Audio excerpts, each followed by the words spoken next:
so much better than he did now, than how he was feeling 20 minutes from the end. That's football. Well, we're going to find out how Alan feels, because he's going to join us now from Brandywell. Good evening, Alan. Felix, hi, how are you doing? Well, I think you're a lot better than you were maybe half an hour ago.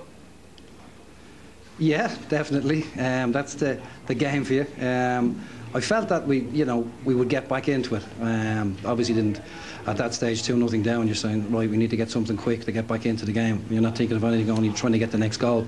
And Derry had their tails up. But then, yeah, great finish from Moons, and I felt, okay, because the guys have been in this position before, and we'd spoken about it at half-time, that we needed to push on because we wanted to win the game. We set ourselves a target over the last couple of weeks, and the target was to achieve 3 points here today. And, the concession of the goals didn't really faze us. We just pushed on.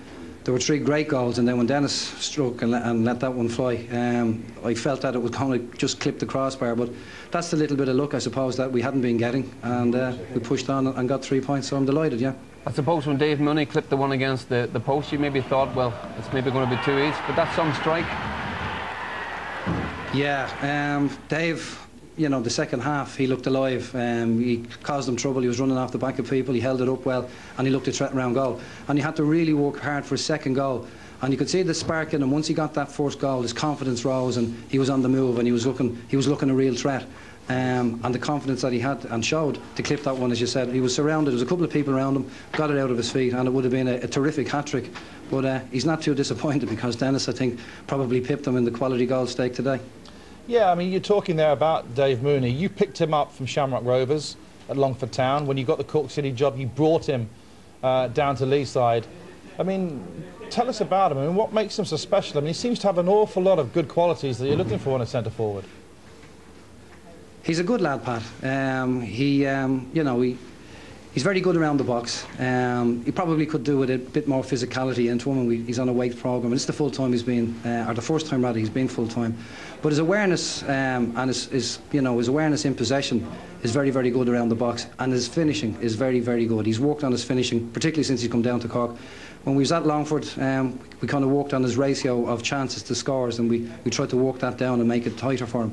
He's done that even further with Cork, and he's worked on it really as a striker who wants to score goals, but also has a key part to play in team link-up. I mean, he worked very, very hard today in closing their back 4 down.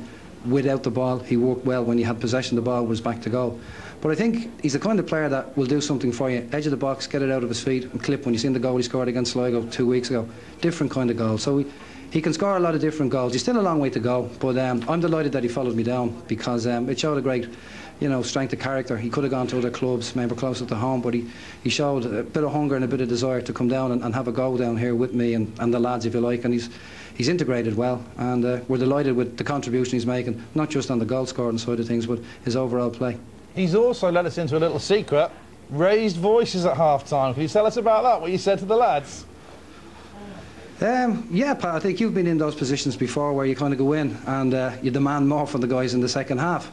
So there was a couple of things said, and positive reaction was what we achieved. I didn't expect Dan to get caught in possession of the ball and give one away as soft, given we'd spoken about that exact similar incident in the first half where we nearly got punished. But we raised the game, and I think that's what you have to do. If you're not happy with things, you got to let people know.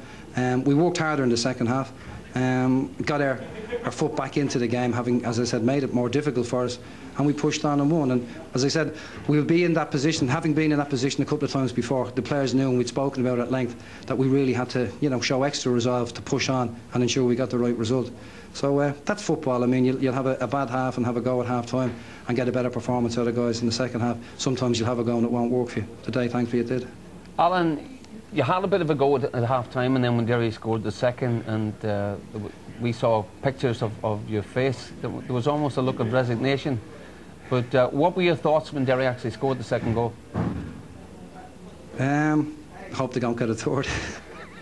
When that happens to you, Felix, you don't exactly feel the best, and whatever facial expressions are on, it's a good job you can't read my brain or read what I'm thinking, because it would be full of rather crude and harsh words. I just said, here we go again. But that lasted for about 30 seconds, I'd say, and got focused on what we needed to do and pushed on. Remain positive. I think the more experience you get as a manager, I don't get too bothered if we let one in, or I don't get too stressed out if we score, and I didn't get too stressed out when Dennis scored the winner. Just tried to focus on the task, and the task was to get back into the game. But that's the trials and tribulations of management, Felix. You're well aware of it yourself. That's why your face looks so well. Alan, well done tonight. Too much strain on it. And thanks for joining us. It's a sun up in Derry as you're getting it now as we speak. Alan, cheers. Thanks very much. Thanks very much. You're welcome. See you, Pat. Yes,